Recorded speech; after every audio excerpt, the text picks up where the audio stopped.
Nagtipon ng mga entusiast sa hot air balloon mula sa iba't ibang panig ng Europa sa Eastern German city ng Magdeburg upang ipagdiwang ang ika-12 taunang Balloon Glowing Festival. Dose-dose ng mga lobo, nang ilan ay may disenyo ng mukha, ang ilan naman ay isinulat ang pangalan ng kanilang sponsor.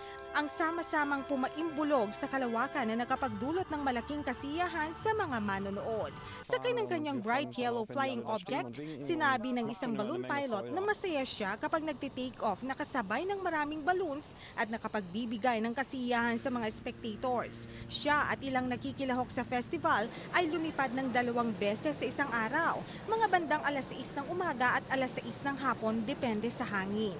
Ang ilan sa mga manonood ay binigyan ng pagkakataon na makita ang balloon car hanggang sa loob nito. Subalit ayon sa mga organizer, ang mga tagapanood ay hindi maaaring sumama sa paglipad sa himpapawid. Para sa iBalita, ako si Rachel Jonedo.